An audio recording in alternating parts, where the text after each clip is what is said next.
저는 정말로 외국을 많이 다니면서 확실하게 인종차별 느껴요. 신부인 난데도 아주 농담하는 애들 많아요. 너 뭐하러 혼자 사느냐? 막 하느님이 네 뭐 애인이냐? 막 이래가면서 웃기지도 않게 인종차별해요, 걔네들이. 그럼 초등학교 4학년 애가 그 인종차별을 다 겪는 거야. 그럼 우리나라 대기업 연봉 1억이거든요. 1억이면은요, 아버지는 아무것도 안 쓰고 얘한테 다 보내야 돼. 자식하고 마누라 보내면은요, 더 아무것도 못해. 내가 기러기 아빠들이랑 술 많이 먹었어, 옛날에. 먹어보면 그 얘기를 하면 정말로 가슴이 아파요. 그러면은 하루 이틀 그러다가 이제 혼자 술집에 가는 거야. 혼자 술집에 뭐 장미 뭐 이런 데 가면은 그 아가씨가 아유 사장님 외로워 보여 이렇게 말하면은 내 마음을 알아주는 여자는 이 여자밖에 없구나.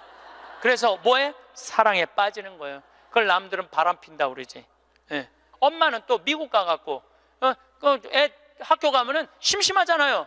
거기서 또 놀고 있는 또 멀쩡하게 생긴 남자하고 또 외로우시겠어요 사모님. 그럼 거기서 또 이제 또 바람피고, 아빠는 한국에서 바람피고 엄마는 미국 가서 바람피고, 애는 인종차별 언어에 갖고 정신 우울증에 걸리고, 그런 일이 벌어진다니까요.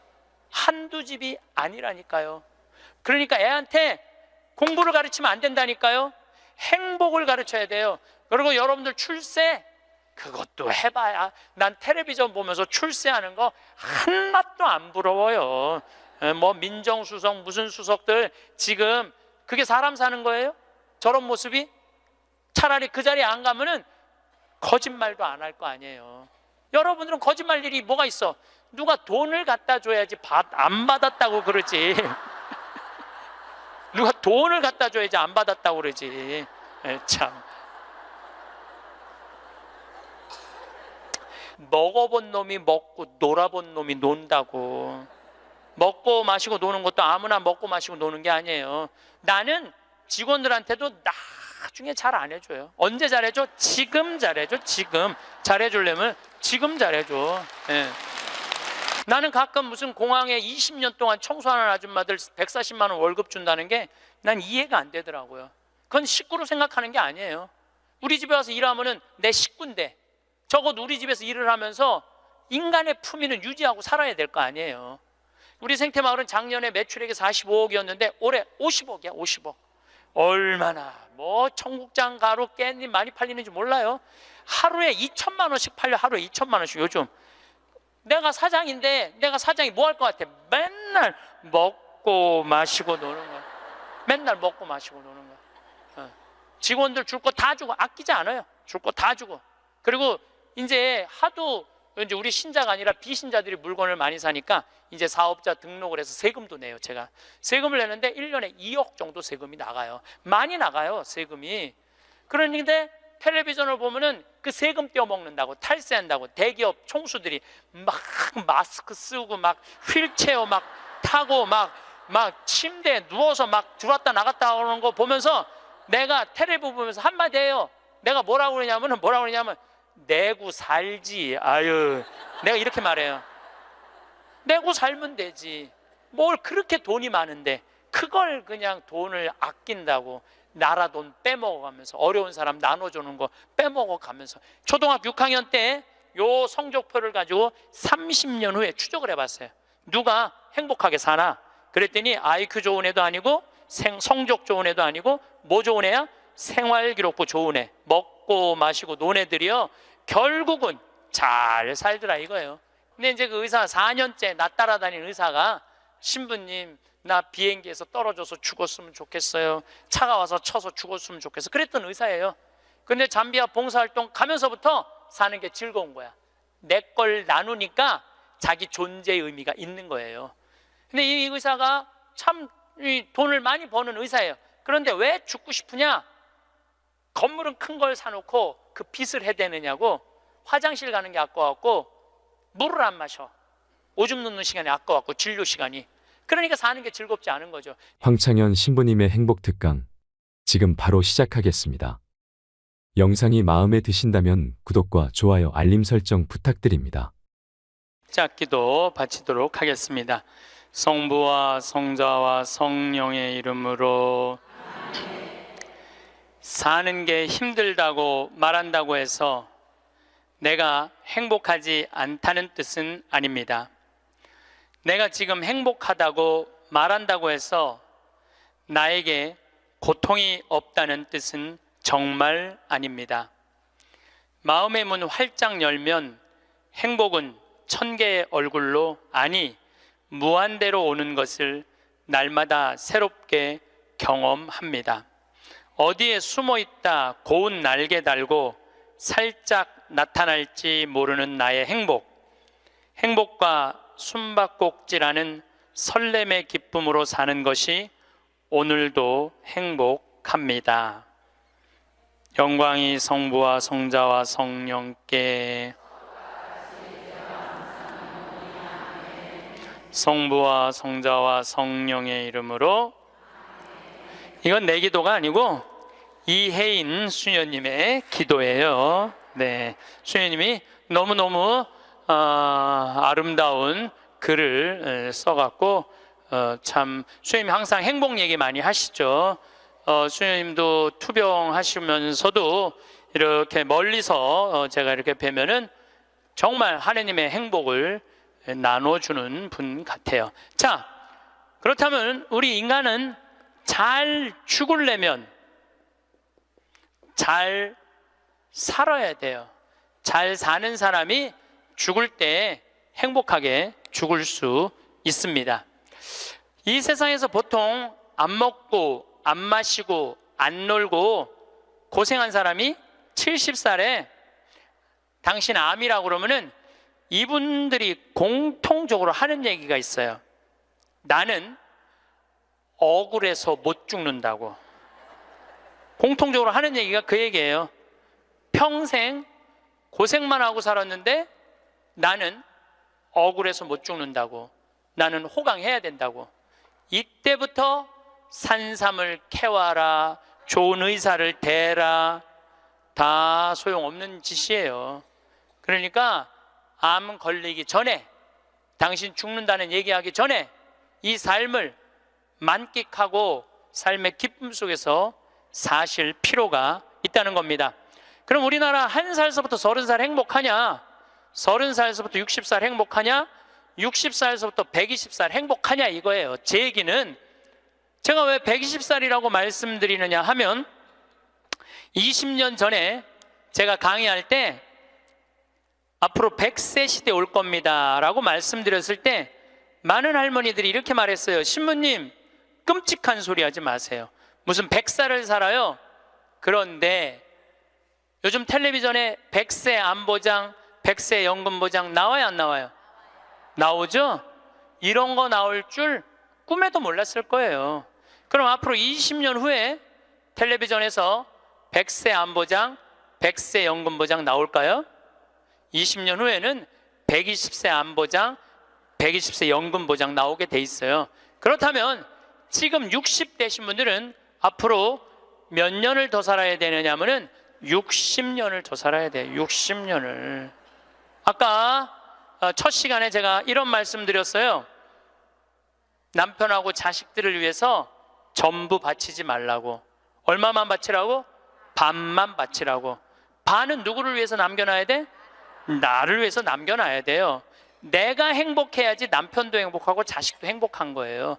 내가 불행한데 어떻게 남편하고 자식이 행복할 수 있습니까? 우리 부모님이 80 넘어 돌아가셨다. 한번 손 들어보세요. 80 넘어 돌아가셨다. 우리 부모, 이렇게 많아요. 부모님이 90 넘어 돌아가셨다. 손 들어보세요.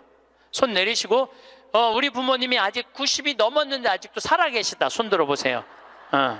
자, 혹시 우리 부모님 아니라 이모, 고모라도 100살이 넘은 사람이 있다. 한번 손 들어보세요. 거긴 몇 살이에요? 104살.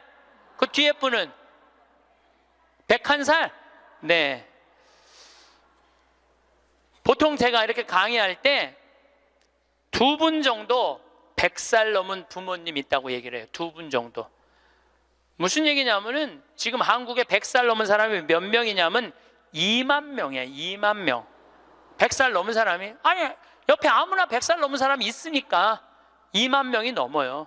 그럼 앞으로 20년 후에는 내가 보기엔 20만 명 훨씬 넘어요. 여기 그 대상자들 전부 앉아 있는 거예요. 대상자들 전부 앉아 있는 거예요. 그러면은 1살서부터 30살 행복하냐? 1살서부터 30살은 뭐 해야 되는 나이냐면은 엄마 아빠 중요한 건 친구들하고 먹고 마시고 놀아야 되는 나이예요. 여러분들 사람이 되려면 책상 안에서 공부를 해야지 사람이 되는 게 아니에요. 사람이 되려면은 친구들하고 어우러져서 뛰어놀아야지 사람이 돼요. 엄마 아빠랑 그 정을 느끼면서 뜨거운 어머니의 사랑, 아버지의 사랑을 느끼고 살아야지 사람이 되는 거예요. 책상 안에서 공부만 한다고 사람이 되는 게 아니에요. 근데 초등학교 1학년 애가 엄마 아빠 친구들이랑 좀 먹고 마시고 놀라고 그랬더니 엄마 아빠가 이렇게 말합니다. 이놈의 새끼야, 네가 지금 먹고 마시고 놀 시간이 어디 있어? 공부해야지. 초등학교 1학년 애가. 제가 한동안 영어학원을 다녔어요. 잠비아 이제 가느냐고. 영어학원 이제 지하에다 주차를 해놓고 1층에 애들이 타요.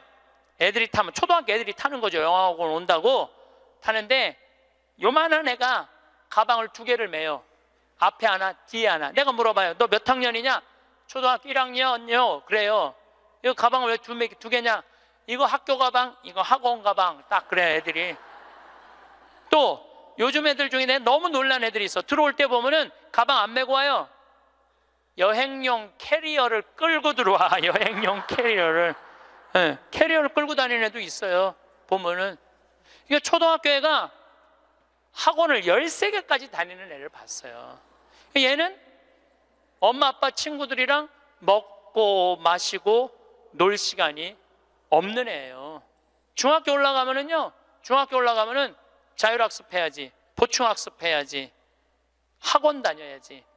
엄마 아빠랑 먹고 마시고 놀 시간이 어디 있어? 얘는 인간은요 언제 행복하냐면은 먹고 마시고 놀 때 행복한 거예요. 이거는 내가 요즘 인문학 교수들 얘기를 들어보면 결론은 그거야. 근데 너는 나중에 행복해. 넌 지금 나중에 행복하려면 지금 먹고 마시고 놀지 말어. 그래갖고 먹고 마시고 놀지 못하게 해요. 그럼 너 서울대학 가서 먹고 마시고 놀아. 그럼 우리나라 서울대학 가는 애들은 공부하는 애들의 0.5%만 서울대학을 가요. 99%는 서울대학 못 가요. 99%는 가지도 못할 서울대학 때문에 20년 인생을 다 날려버리는 거예요. 얘네들은 먹고 마시고 놀지 못하는 거예요. 그래서 얘네들 안에 뭐가 없느냐면 기쁨이 없어요. 얘네들 안에 뭐가 없느냐면 행복이 없어요. 친구가 있어야지 사람은 행복한 거예요. 우리나라 요즘 대통령 참 처지가 아주 애처롭게 됐죠. 이유가 뭐예요? 친구가 없어서 그런 거예요. 대통령에서 쭉 자랐고 결국은 자라고 난 다음에도 가까이 할 수가 없었던 여건이에요. 친구가 없는 사람은 판단력이 떨어지게 돼 있어요. 친구가 없는 사람은 정보가 취약할 수밖에 없어요. 그 부모로부터 받은 후광 외에는 아무것도 없었던 거예요. 지금 와서 보니까 여러분들 자식들도 정말로 답답하게 키우고 싶으면 계속 학원 보내면 돼요. 예. 그러면은 우리 대통령 같은 모습으로 나중에 변할 거예요. 그러니까 제일 중요한 거는 먹고 마시고 노는 거예요. 그럼 얘가 30년 동안 30살 이후부터 너 행복해야 돼. 그래서 30살부터 얘가 삼성에 취직해갖고 행복할 수 있다고 생각하세요? 우리말에 이런 말이 있어요. 먹어본 놈이 먹고 놀아본 놈이 논다고. 먹고 마시고 노는 것도 아무나 먹고 마시고 노는 게 아니에요. 먹고 마시고 놀 줄 모르면은 얘는 나중에도 행복할 수가 없어요. 나는 직원들한테도 나중에 잘 안 해줘요. 언제 잘해줘? 지금 잘해줘. 지금 잘해주려면 지금 잘해줘. 예.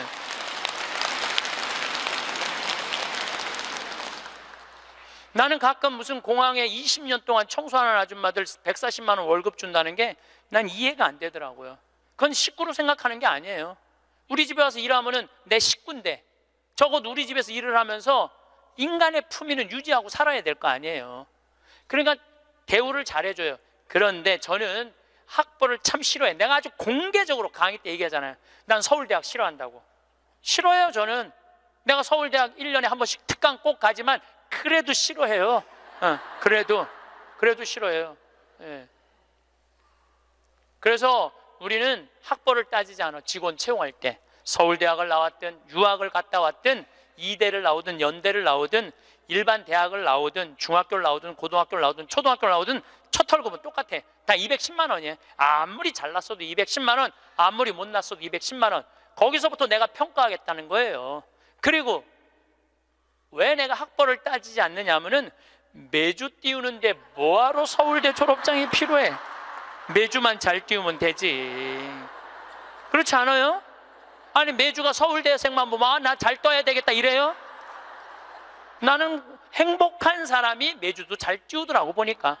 이번에 우리 생태마을에서 깻잎을 4.5톤을 땄어요.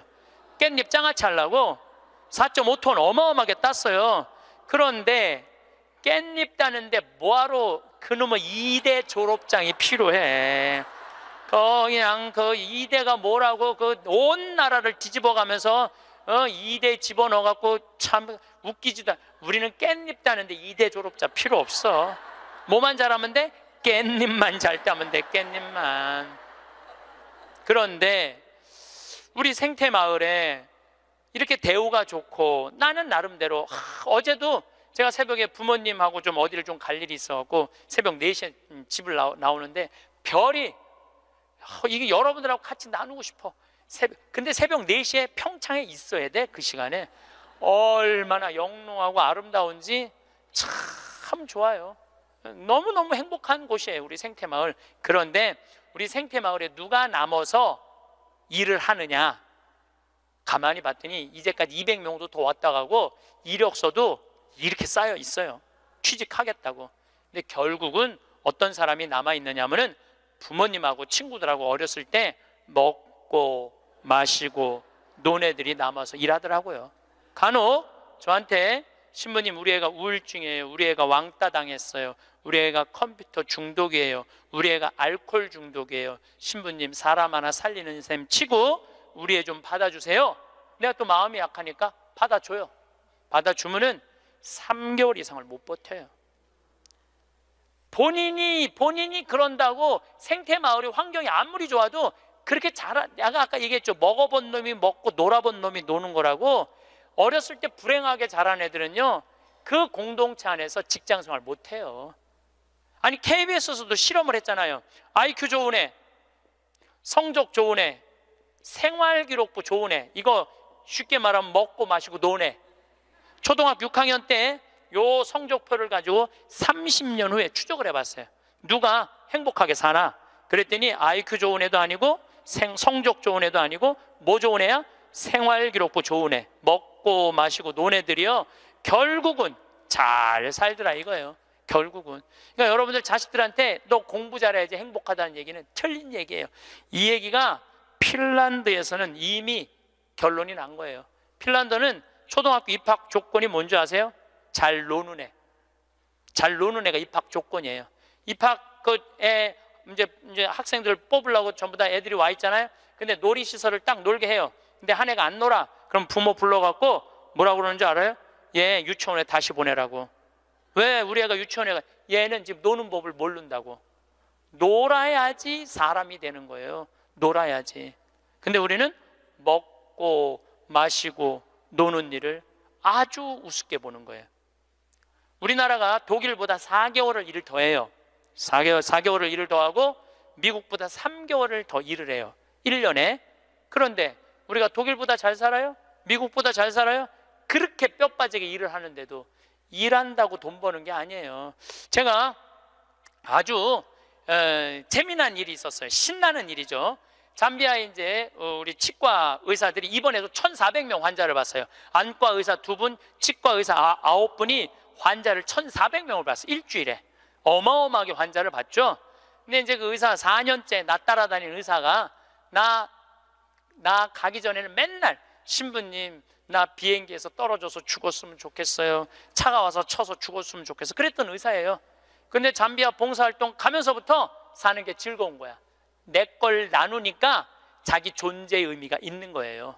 근데 이 의사가 참 돈을 많이 버는 의사예요. 그런데 왜 죽고 싶으냐? 건물은 큰 걸 사놓고 그 빚을 해대느냐고.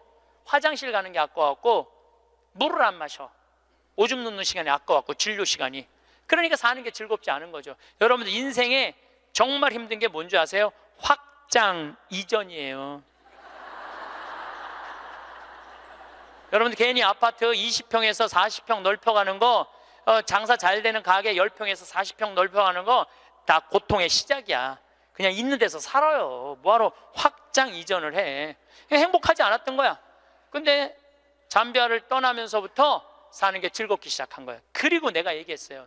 인생은 화장실도 안 가고 진료하는 게 인생이 아니야.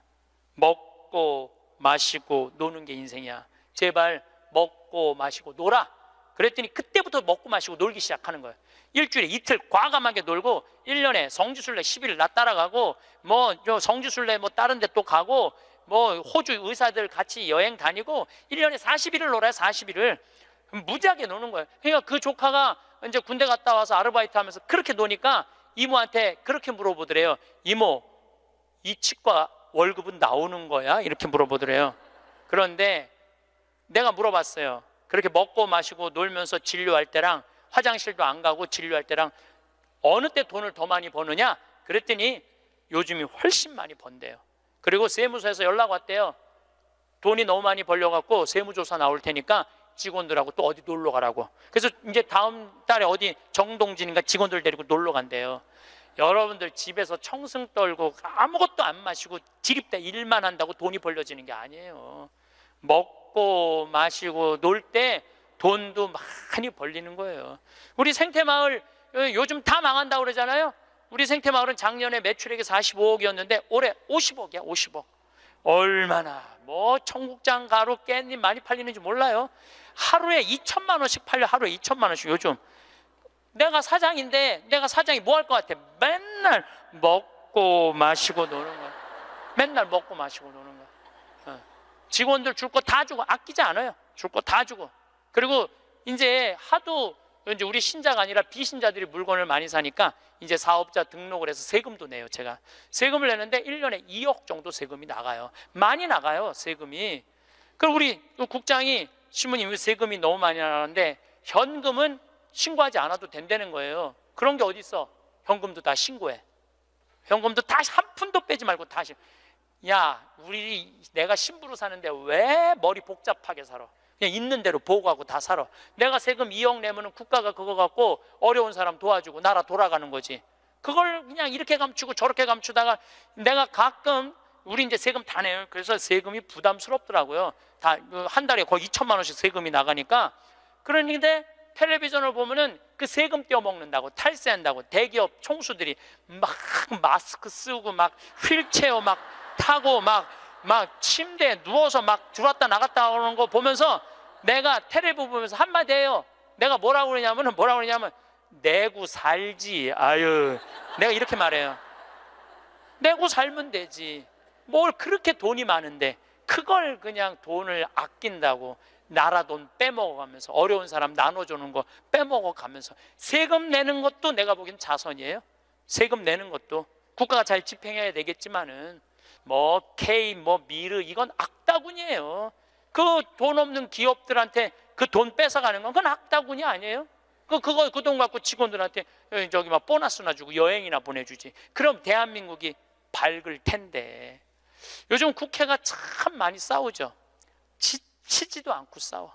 내가 보기엔 야 어떻게 뭐 김정은이 치지도 않고 핵 실험하듯이 우리나라 국회의원들도 치지도 않고 싸워. 그런데 여소야대가 돼갖고 협치한다고? 그것도 말도 안 되는 소리예요. 우리나라 국회의원들이 안 싸우는 날은 언제 안 싸우느냐면 초등학교 교육제도가 바뀌는 거예요. 초등학교 교육제도가 노는 걸로 바뀌는 거. 여러분들 우리는 자녀들한테 행복을 가르쳐야 돼. 자녀들한테. 근데 우리는 공부를 가르치고 있어. 애들한테 이 세상에 와갖고 행복한 걸 가르쳐야 되는데 공부를 가르치고 있어요. 이거 좀 생각해봐야 될 문제예요. 나는 자식들한테 행복을 가르쳤나 공부를 가르쳤나 한번 생각해봐요. 뭘 가르쳤어요? 공부 가르치지 않았어요? 행복을 가르쳐야죠. 왜 공부를 가르쳐요? 2006년에 우리나라가 1년에 10만 명씩 조기 유학을 보냈어요. 2006년에 그때 조기 유학 분불었어요. 얘네들이 딱 10년 지났어요. 결론이 나와 있어요. 지금 조기 유학 다 실패했어요. 90%가 다 실패했어요. 그러면은 초등학교 4학년, 5학년 애가 조기 유학을 떠나. 그러면 미국에 가면은요 여권 심사대에서 막 영어로 막 물어봐요. 너 여기 왜 왔냐? 며칠 머무를 거냐? 뭐 때문에 왔느냐? 막 물어봐요. 그것도 한국말로 물어봐요? 영어로 물어봐요. 그럼 초등학교 4학년 애가 당황스러울 것 같아? 안 당황스러울 것 같아요? 당황스럽죠. 그리고 미국에 딱 가갖고 수업을 하면은요, 아무리 한국에서 영어 공부 열심히 잘해도 못 알아들어요. 얼마 동안? 1년 동안 못 알아들어. 걔가 무슨 죄를 졌다고 1년 동안 말도 못 알아듣는 데서 고생을 해야 돼? 그리고 여러분들 인종차별, 여러분들은 잘 모르지만은 저는 정말로 외국을 많이 다니면서 확실하게 인종차별 느껴요. 신부인 난데도 아주 농담하는 애들 많아요. 너 뭐하러 혼자 사느냐? 막 하느님이 네 뭐 애인이냐? 막 이래가면서 웃기지도 않게 인종차별해요, 걔네들이. 그럼 초등학교 4학년 애가 그 인종차별을 다 겪는 거야.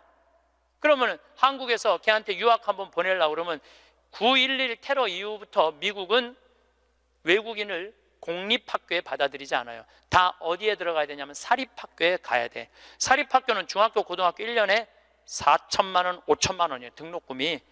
1년에요. 1년에 4천만 원, 5천만 원이에요. 3년에 5천만 원이 아니고 기숙사비 3천만 원이에요. 방학이 4번인데 거기 못 있어요. 부모 없으면은 한국에 들어왔다 나갔다 해야 돼. 그러면 얘는 혼자 간 애는 계속 들어왔다 나갔다 해야 돼요. 그럼 비행기 값 1,000만 원이야. 그럼 1억이 나가야 돼요. 유학 보내면은. 그럼 우리나라 대기업 연봉 1억이거든요. 1억이면은요, 아버지는 아무것도 안 쓰고 얘한테 다 보내야 돼. 아버지는 아무것도 안, 아버지도 먹고 마시고 놀아야 되는 사람인데 그걸 못 하는 거예요. 그러니까 자식하고 마누라 보내면은요, 더 아무것도 못 해. 그러니까 친구들도 하루 이틀 같이 놀아주는 거지. 저녁 같이 술도 못 먹자고 그래요. 내가 기러기 아빠들이랑 술 많이 먹었어, 옛날에. 먹어보면 그 얘기를 하면 정말로 가슴이 아파요. 그러면은 하루 이틀 그러다가 이제 혼자 술집에 가는 거야. 혼자 술집에 뭐 장미 뭐 이런 데 가면은 그 아가씨가 아유 사장님 외로워 보여 이렇게 말하면은 내 마음을 알아주는 여자는 이 여자밖에 없구나. 그래서 뭐해? 사랑에 빠지는 거예요. 그걸 남들은 바람 핀다 그러지. 그래서 바람 피는 거예요. 혼자 외로우니까. 인간은 어쩔 수가 없거든요. 그 시간에 집에 들어가갖고 아이하고 아내하고 해주는 거 맛있게 먹고 마시고 놀았으면 그 사람 바람 안 폈을 거예요. 대기업의 부장 정도 올라갈 사람이면 열심히 산 사람이니까. 그렇죠? 그러면은 애는 학교 가갖고 언어 안 돼, 인종차별 당해. 엄마는 또 미국 가갖고 애 학교 가면은 심심하잖아요. 거기서 또 놀고 있는 또 멀쩡하게 생긴 남자하고 또 외로우시겠어요, 사모님. 그러면 거기서 또 이제 또 바람 피고, 아빠는 한국에서 바람 피고 엄마는 미국 가서 바람 피고, 애는 인종차별 언어에 갖고 정신 우울증에 걸리고, 그런 일이 벌어진다니까요. 한두 집이 아니라니까요.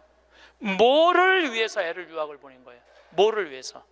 다 집안 풍비박산 만들어 놓고. 그러니까 애한테 공부를 가르치면 안 된다니까요. 행복을 가르쳐야 돼요. 우리가 뭐를 해서 행복한지. 그래서 10년 동안 간 애들 중에 정말로 한국에도 아니고 미국에도 아닌 애들 많아요. 이건 아무것도 아니야. 대학 졸업하고 유학을 가면요, 얘 심지라도 있어요. 대학 졸업해서 유학 가는 애들. 근데 초등학교 중학교 때 가는 애들은 심지도 없는 애들이야. 내가 한국인지 미국인지 구분도 안 되는 애들이야.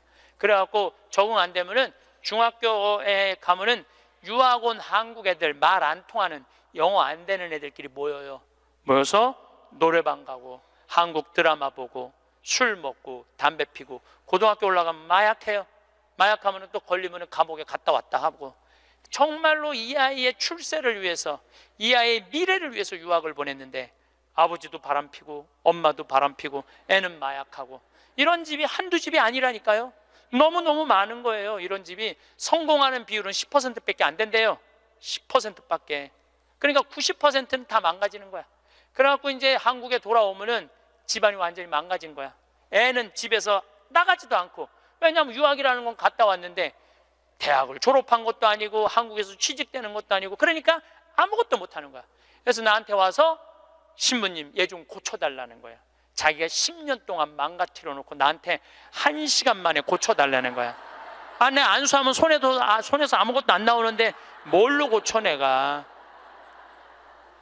그런데 이제는 1년에 10만 명씩 가던 게 이제 3만 명밖에 안 가요. 왜? 실패한 게 결론이 났으니까 나는 그러지 말자는 거예요. 그 1년에 1억씩 유학비 보낼 돈이 있으면 그 돈 갖고 한국에서 엄마 아빠 자식이랑 행복하게 먹고 마시고 놀으라는 거예요. 그럼 이 집은 깨지지도 않고 애는 아주 건강하게 자랄 거예요. 우리가 아주 중요한 거를 놓치고 있는 거예요. 별거 없어. 인생이 뭐 그렇게 복잡해?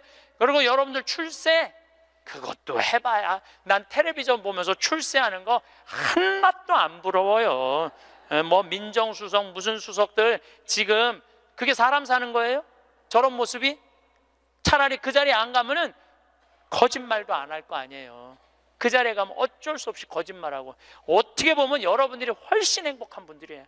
여러분들은 거짓말 일이 뭐가 있어? 누가 돈을 갖다 줘야지 안 받았다고 그러지. 누가 돈을 갖다 줘야지 안 받았다고 그러지. 참. 자, 그렇다면은 30살에서부터 60살은 행복하냐? 대한민국에. 자, 이 30살에서부터 60살은 저는 인생의 황금기라고 생각해요. 여러분들, 여행은 가슴이 떨릴 때 가야지 다리가 떨릴 때 가면 안 된다니까요. 근데 이때 가야 될 때야. 가야 될 때야. 그런데 자식 공부시킨다고, 자식 출세시킨다고 나는 안 먹고 안 마시고 안 놀아. 30년 동안 그랬어. 그럼 이 사람은 30년 동안 껍데기 인생을 산 거예요. 자기 인생 산 거 아니에요. 자식만을 위해서 살았다고. 나는 자식 하나 잘 되면은 엄마의 기쁨이라고 그러는데, 그것도 옛날에 45, 46까지 살 때 얘기예요. 이제 여러분들 120살 살면은요, 자식이 90이 돼버려요. 그 자식 출세하는 거 여러분들 행복하고는 아무 상관이 없어요. 70살, 80살 된 자식하고 90살, 100살 된 여러분들하고 아무 상관이 없어요. 어떤 아버지가 딸을 공부를 잘 가르쳐놨어. 서울대학을 졸업해하고 삼성에 취직을 했어. 네 딸이 잘난 척하고 남자 알기를 우습게 알고 시집을 한 거, 혼자 사는 거야. 아버지는 딸이 시집 가갖고 손자도 좀 안겨주고 좋은데 시집 가갖고 자기 호강도 시켜주기를 바랬는데 이게 혼자 사는 거예요. 설날 왔어 딸이. 그래서 아버지가 한마디 해요. 너 뭐가 부족해서 시집 안 가고 혼자 살고 있느냐고. 제발 시집 좀 가라고. 네가 학벌이 부족하냐, 미모가 부족하냐, 뭐가 부족한데 시집을 안 가냐고. 그랬더니 딸이 아버지를 보고 한다는 소리가, 아버지 답답한 소리 하지 말라고. 요즘 시집 가는 게 얼마나 힘든 줄 알아요? 뭐가 힘들어? 넌 부족한 거 없어. 다 갈 수 있어. 그랬더니 아버지 한심한 소리 하지 말라고. 아버지 대통령도 못 간 시집을 내가 어떻게 가? 생각해보니까 대통령도 시집도 못 가고, 시집만 못 가. 요즘은 아주 그냥 처지가 아주 곤궁하게 됐잖아요. 뭐 그래 또 아버지가 질 수가 있어? 그래서 한마디 더 해요. 그래? 그렇다면은 네가 그렇게 시집 안 가고 혼자 살 거면 너도 대통령이라도 좀 해보라고. 아버지도 좀 최순실처럼 호강 좀 해보게. 그랬더니 딸이 아버지 보고 한심한 눈으로 쳐봐도 한마디 더 해요. 아버지 답답한 소리 하지 말라고. 뭐가 답답한 소리야? 아버지가 대통령을 했어야지 나도 해볼 거 아니냐고.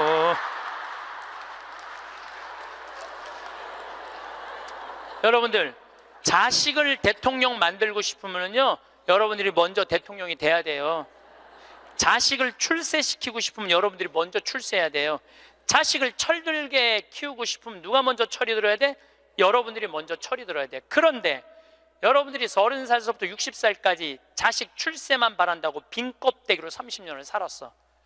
근데 여러분들이 철이 들 것 같아요? 지금 대한민국에 30살부터 60살 철든 사람이 얼마나 있을 것 같아요? 그래서 유학 보내고 자기는 한국에서 바람피고 아내는 미국 가서 바람피고 애는 정신병이 들어요? 철이 안 들은 거예요. 삶의 의미가 뭔지 모르고 살고 있는 거예요. 진정한 삶의 기쁨이, 진정한 삶의 행복이 뭔지 모르고 사는 거예요. 정말로 자식을 행복하게 키우고 싶어? 여러분들이 행복해야 돼요. 여기 이 셰익스피어가 아주 재미난 글을 썼어요. 중년에게 주는 9가지 교훈이라는 글을 썼어요. 한번 이 사람 한 몇 년, 한 400년 전 사람이 쓴 것 같은데 보세요. 첫째, 학생으로 계속 남아 있어라. 배움을 포기하는 순간 우리는 폭삭 늙기 시작한다. 그러니까 여러분들, 학생이기를 포기하면 안 된다는 거예요. 끊임없이 배워야 돼. 애만 배우는 게 아니야. 여러분들 배우셔야 돼요. 공부도 하고. 저는 제가 30살에 환경공학을 공부했어요. 얼마나 좋은 공부였는지 몰라요. 내가 다닌 학교는 나는 아주대학 산업대학원을 다녔어요. 그런데 요즘 대학원 조금 돈이 좀 들어가서 그렇지 많아요. 예, 가면은 뭐 내가 빵점도 받고 그랬지만은 예, 그래도 석사학위도 받았어요. 공학 석사학위도. 예, 아주 재밌어요. 그리고 40이 돼갖고 글 쓰는 거 배웠어요. 글 쓰는 거 배워갖고 이 책도 지금 5권인가 책 냈잖아요. 얼마나 좋은지 몰라요. 요즘은 내가 유튜브를 통해서 정말 많이 배우고 있어요. 배우니까 참 재밌어요, 사는 게. 그러니까 여러분들도 배우는 걸 포기하시면 안 돼요. 둘째, 과거를 자랑하지 마라. 옛날 이야기밖에 가진 것이 없을 때 당신은 처량해진다. 삶을 사는 지혜는 지금 가지고 있는 것을 즐기는 것이다. 이거 세익스피어도 똑같이 말했어. 지금 가지고 있는 것을 즐기는 거야. 지금. 그러니까 뭐 나중도 생각하지 말어. 옛날도 생각하지 말어. 지금 오늘을 즐기면 되는 거예요. 있는 돈 갖고 나중에 쓰려고 그냥 쥐고 있지 말고 쓰세요. 내가 쓰라는 건 사치하라는 게 아니에요. 돈도 규모 있고 멋있게 쓸 수 있거든요. 쓰는 법도 나는 배워야 된다고 생각을 해. 세 번째, 젊은 사람과 경쟁하지 마라. 대신 그들의 성장을 인정하고 그들에게 용기를 주고 그들과 함께 즐겨라. 이것도 참 좋은 얘기 같아요. 그래서 나는 우리 여주에 우리 젊은 신부님들 계속 많이 초청하고 있어요. 함께 같이 하자고. 근데 참 젊은 신부들이 같이 있으면 참 좋아요. 저는 우리 생태마을의 부관장 모임을 한 달에 한 번 꼭 해요. 출신 부관장 신부님들, 그 신부들이 싫어할 수도 있지만은 한 달에 한 번 젊은 신부들을 모이면은 내가 모르는 거 너무너무 많이 알려줘요. 그들과 함께 즐길 수 있는 것만 해도 좋은 거죠. 넷째, 부탁받지 않는 충고는 굳이 하려고 마라. 늙은이의 기우와 잔소리로 오해받는다. 이것저것 챙겨나지 말라는 거예요. 우리 어머니가 그런 거 참 잘하는데 챙겨나지 말라는 거예요. 다섯째, 삶의 철학으로 삶을 철학으로 대체하지 말아라. 삶을 살아라는 얘기예요. 로미오가 한 말을 기억하라. 철학이 줄리엣을 만들 수 없다면 그런 철학은 지워버려라. 삶을, 현실을 살아라는 얘기예요. 괜히 개똥 철학하지 말고. 여섯째, 아름다움을 발견하고 즐겨라. 약간의 심미적 추구를 게을리하지 말아라. 그러니까 제가 이번 주 이선이 대전 공연이에요. 서울의 공연을 보니까 없더라고. 우리 평창은 대전이나 서울이나 거리가 똑같아. 그래서 이제 대전으로 가는데 점점 나이를 먹으면 먹을수록 공연도 많이 가요. 저는 여기 이 삼성 여기 뭐 스퀘어인가 여기 공연 많이 와요. 예술의 전당도 많이 와요. 많이 와야 1년에 많이 온다고 그래요. 1년에 두세 번이야. 그 두세 번이라도 공연을 즐길 수 있으면 삶이 굉장히 풍요로워지더라고요. 또 일곱째, 늙어가는 것을 불평하지 마라. 가엾어 보인다. 몇 번 들어주다 당신을 피하기 시작할 것이다. 나 늙은 거 자랑하지 말라는 거예요. 그것도 맞는 얘기 같아요. 늙은 거 누가 뭐 알아주기는 해요. 아무도 안 알아주죠. 나이 먹은 거 자랑 아니야, 내가 보기에는. 그리고 나이를 먹으려면 곱게 먹어야 돼. 나이 값을 해보면서 늙어가야지. 나이 값도 못하고 나이만 디립다 먹으면 그게 뭐가 자랑이에요. 여덟 번째, 젊은 사람에게 세상을 다 넘겨주지 말아라. 이건 뭐냐면 재산 주지 말라는 거예요. 그들에게 다 주는 순간 천덕꾸러기가 될 것이다. 여러분들 아까 제가 말씀드렸죠. 자식하고 남편한테 다 주지 말고 얼마만 주라고? 반만 주세요. 항상 오늘부터 마음도 반만 주세요. 다 주지 말고. 두 딸에게 배신당한 리어 왕처럼 춥고 배고픈 노년을 보내며 두 딸에게 죽게 될 것이다. 이 리어 왕이라는 이 셰익스피어 이 작품을 읽어보면 굉장히 재밌어요. 딸들한테 자기 왕권을 다 넘겨줘요. 왕권 넘겨준 딸 때문에 이 사람 죽어요. 왕이 결국은. 그러니까 여러분들도 자식들한테 다 넘겨주지 마세요. 여러분들의 인생을 사세요.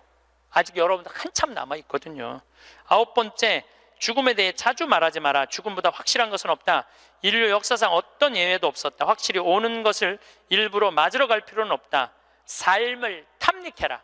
그때까지 삶을 먹고 마시고 즐겨라, 이 얘기예요. 먹고 마시고 즐겨라. 우리는 살기 위해 여기에 왔노라. 즐겁게 살라고 여기에 온 거란 얘기예요. 그러니까 이 30부터 60까지 여러분들은 나는 자식을 위해서 아무것도 안 한다, 이런 생각하지 말라는 거예요. 내 삶을 살아가라는 거예요. 그러면 60살서부터 120살은 행복하냐? 60살서부터 120살, 나는 자식한테 바라는 거 하나도 없어. 나는 보상 심리가 없어. 이거 다 거짓말이에요. 자식한테 왜 바라는 게 없어요? 얼마나 많이 바라는데요. 자식이 용돈 안 갖다 주고 전화 안 하고 찾아오지 않으면 섭섭하다고 얘기합니다. 여기 있는 분들 다 그렇게 얘기해요. 얘기 안 하는 분들 거의 없다고 보면 돼요. 그런데 여러분들 60살서부터 120살까지 어떻게 자식이 60년 동안 효도를 할 수가 있어요? 그게 가능하다고 얘기 들어, 그런 생각 드세요? 나는 60년 동안 효도 받아 먹을 거야. 60살서부터 120살까지. 이거는 있을 수 없는 얘기예요. 그리고 늙어서 자식이 효도하면 행복하고 자식이 효도하지 않으면 불행하고. 왜? 늙어서 행복을 자식한테 떠넘겨. 그냥 내가 행복하면 안 돼요? 왜 자식한테 그걸 힘든 걸 넘겨요? 그리고 여러분들 자식들 중에 여러분들 집에 태어나고 싶어서 태어난 놈은 한 놈도 없어요. 여러분들이 좋아서 난 거지. 그러니까 뭘로 끝내야 되냐면 키운 걸로 끝내야 돼. 그런데 보상 심리가 있어요. 내 자식이 의사야. 그러면 내 주머니에 돈이 1,000만 원 있어도 이 할머니 절대 너 돈으로 가서 안 사 먹어. 뭐라고 그러냐면, 왜 내가 내 돈 주고 사 먹어? 잘난 의사 있는데. 나는 의사 아들이 와서 사줄 때까지 나는 기다릴 거야. 기다려. 1년이고 2년이고 기다려. 의사 아들이 와서 사줄 때까지. 근데 여러분들 자식이 무슨 무당이야? 막 수술하다가 엄마가 오늘 갈비 먹고 싶어 하네? 내가 가서 갈비 사줘야지. 전화해요. 엄마, 내가 막 수술하다가 생각이 나는데 엄마 오늘 갈비 먹고 싶었지?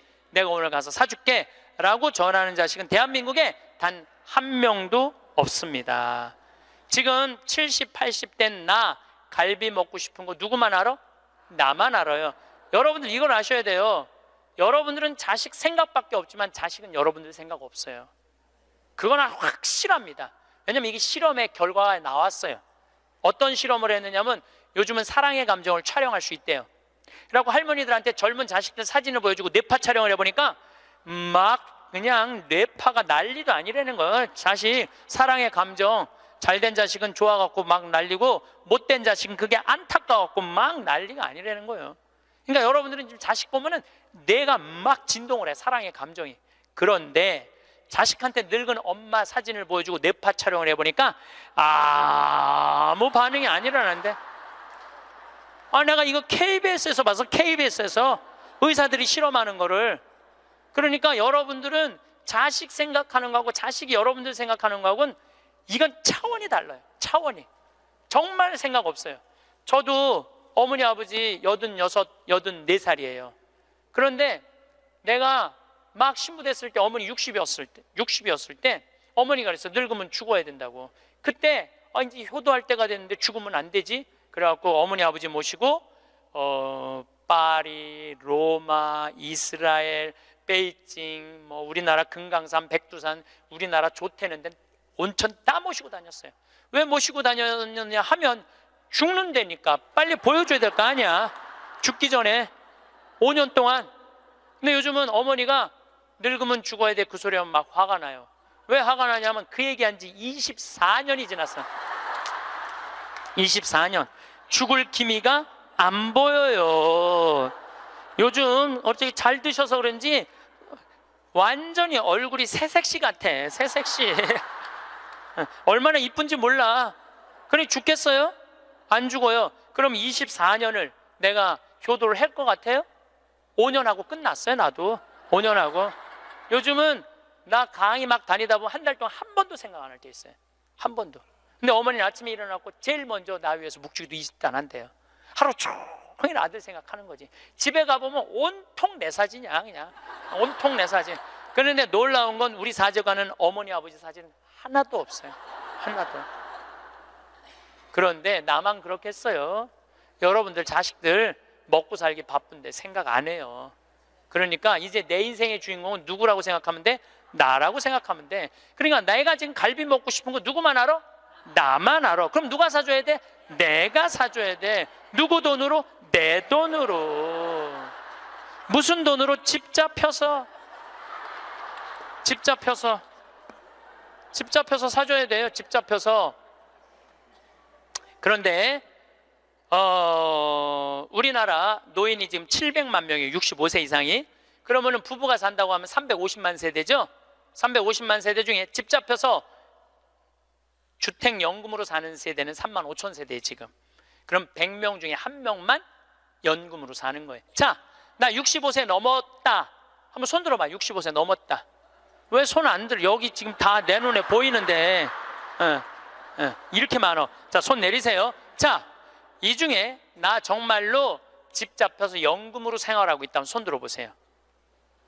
지금 한 분, 두 분, 그러니까 제 말이 세 분, 네 분, 제 말이 맞아요. 지금 여기 한 1000여 분 있는데 거의 100명 중에 1명만 집을. 그런데 이 집 잡혀서 사는 분과 집 안 잡혀서 자식한테 물려주겠다는 분하고 삶의 질은 또 달라요.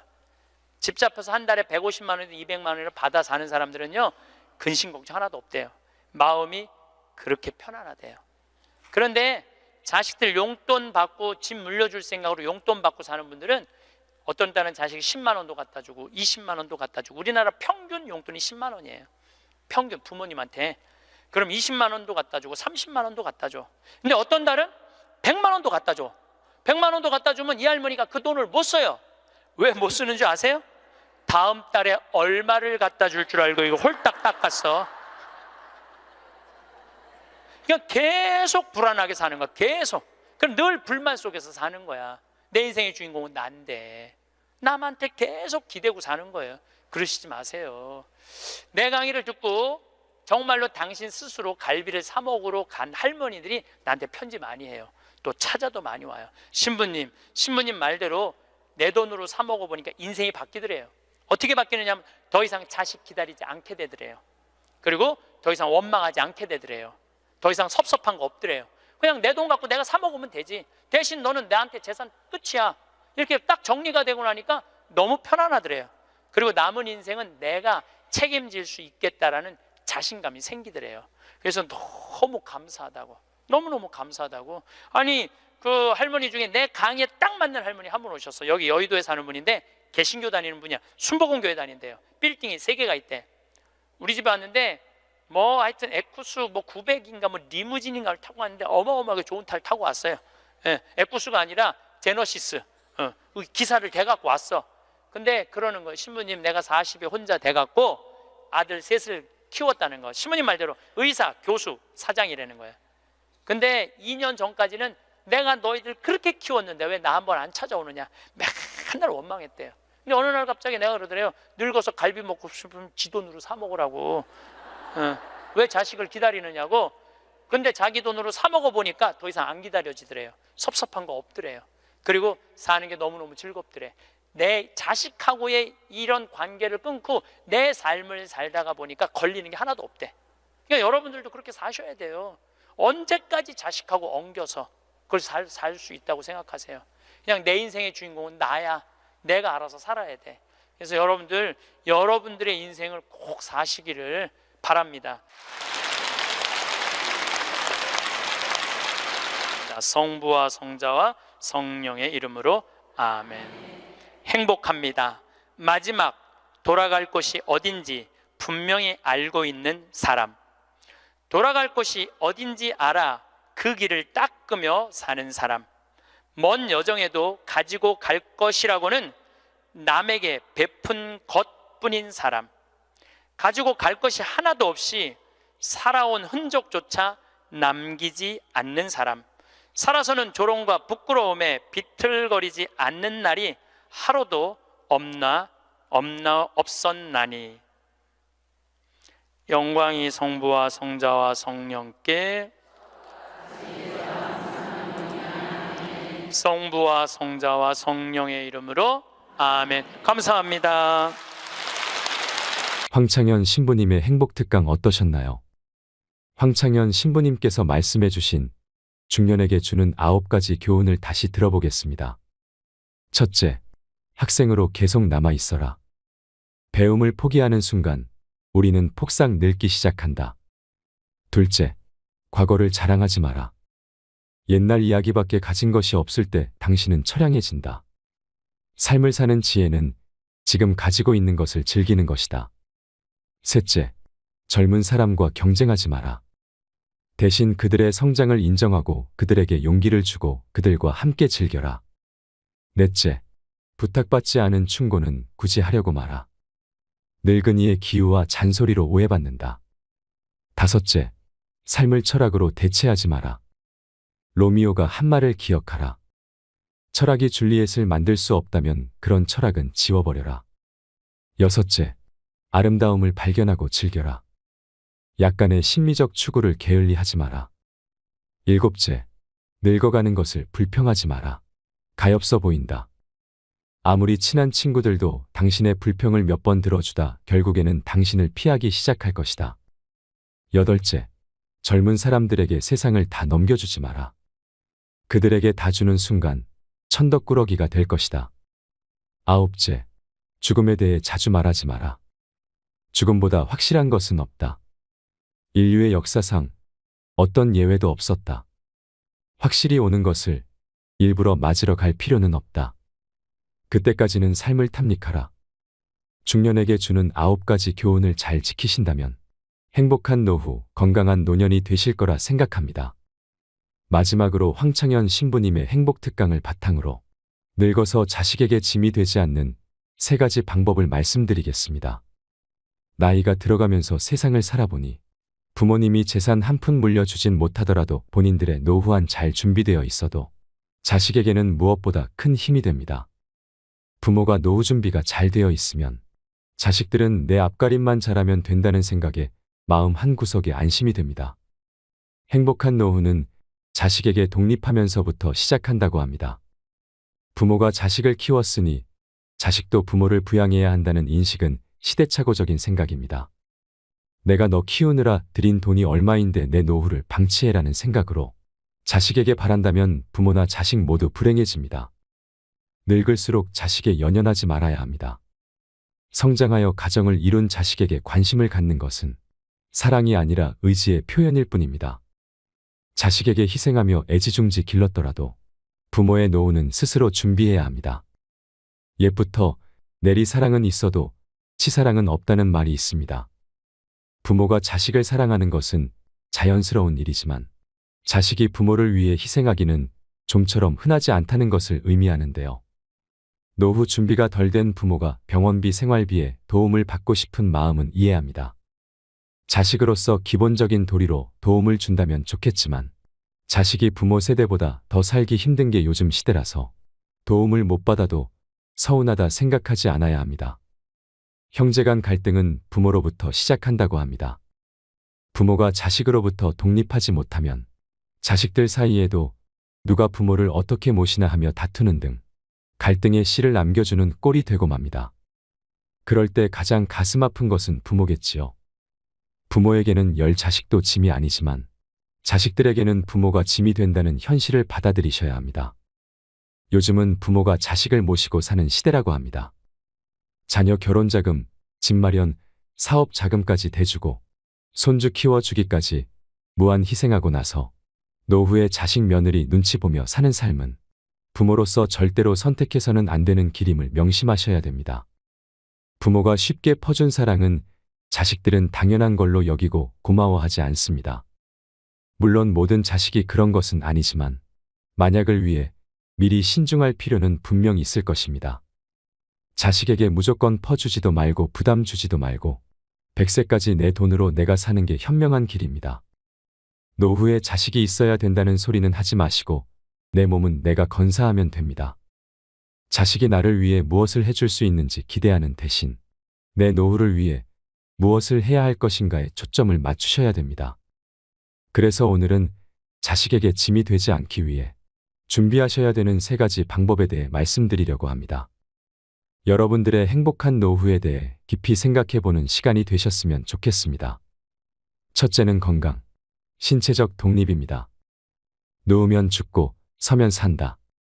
나무는 뿌리부터 썩고 사람은 다리부터 무너진다 라는 말이 있습니다. 맞는 말입니다. 나이가 들수록 정기적인 운동이 필요합니다. 근육을 키워야 합니다. 근육만이 100세의 시대를 책임질 수 있습니다. 근육이 효자입니다. 근육은 연금보다도 자식보다도 강하고 든든한 나의 버팀목입니다.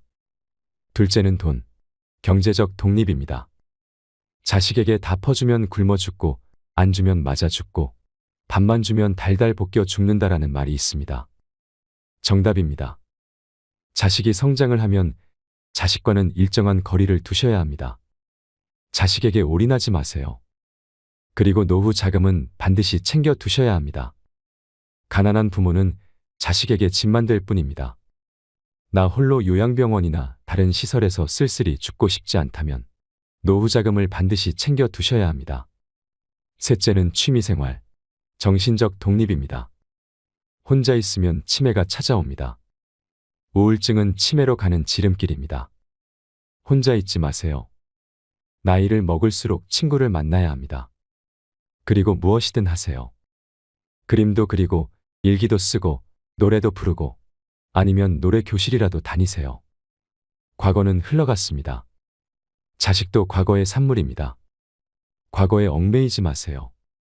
더 이상 자식에 연연하지 마세요. 자식은 그저 짝사랑의 대상일 뿐입니다. 찾아오지 않는 자식을 기다려봐야 허무할 뿐입니다. 그러다 치매가 찾아오면 모든 것은 끝입니다. 사람들을 만나고 함께 어울리는 시간을 많이 갖는 것이 치매를 예방하는 가장 좋은 방법입니다. 이상으로 책틀맨이었습니다. 지혜를 쌓는 당신의 오늘이 아름답습니다. 더 좋은 영상으로 찾아뵙겠습니다.